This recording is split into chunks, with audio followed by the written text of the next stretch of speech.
அப்பெல்லாம் வந்து ஒரு 50 வருஷத்துக்கு முன்னாடி நினைக்கிறேன், பெர்மிட் சொல்லுவாங்க. எப்படி வண்டி வாகன லைசன்ஸ் ஓட்டுறோம், அனுமதி சீட்டு இருக்குல்ல, அதுபோல அனுமதி சீட்டு இருந்தாதான் அந்த போதை வஸ்துக்கள்லாம் வாங்க முடியும். முதல்ல அதெல்லாம் குறிப்பிட்ட இடத்துல மட்டும்தான் கிடைச்சிக்கிட்டு இருந்தது. என்ன அப்படிதான் அது ஒரு என்ன இவங்களுக்கு மட்டும்தான் ஏற்றது, சாதாரண மக்களுக்கு அது கொடுக்க கூடாது. ஏன்னா அவன் செத்தாலும் 3 தலைமுறை வாழும்.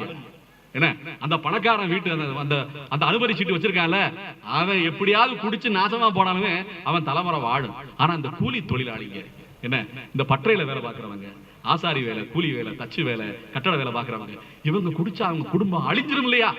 என்ன அதனால அதுக்கு பயப்பட்டு இந்த நீதியை ஏற்படுத்தி இருந்தார்கள். என்ன இந்த இந்த மக்கள் மட்டும்தான் சாப்பிடணும். கொஞ்ச நாள் போச்சு, இவன் மட்டும் குடிக்கிறான், நான் குடிக்க கூடாதா? எனக்கும் குடு சரக்குங்க. என்ன சரி, ஊருக்கு ஒதுக்குப்புறமா என்ன அந்த கடையை விரிப்போம். நடந்த விஷயம் அந்த கண் கூட பார்த்தது. என்ன அந்த கடையை ஊருக்கு ஒதுக்குப்புறமா, உள்ள எல்லாம் கிடையாது, எங்கேயோ ஆத்தங்கரை பக்கம், குளத்துக்கரை பக்கம், நம்ம நாட்டுக்கு நம்ம ஊருக்கு அதுக்கு சம்பந்தமே இருக்காது.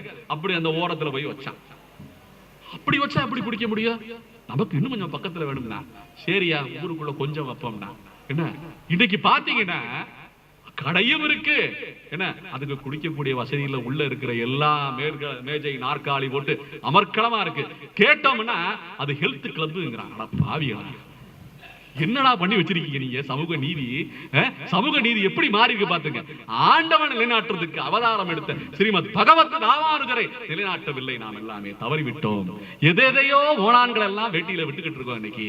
அப்படின்னு சொல்லும்போது இன்னைக்கு ரோட்டு கடையில பாத்தீங்கன்னா ஒரு காபி கடை, டீ கடை, ஜூஸ் கடை, அடுத்து இந்த கடை, என்னங்கடா பண்றீங்க நீங்க அப்படின்னு சொல்ற அளவுக்கு இன்னைக்கு அதையெல்லாம் சுலபமாக்கி விட்டு இருக்கிறார்கள்.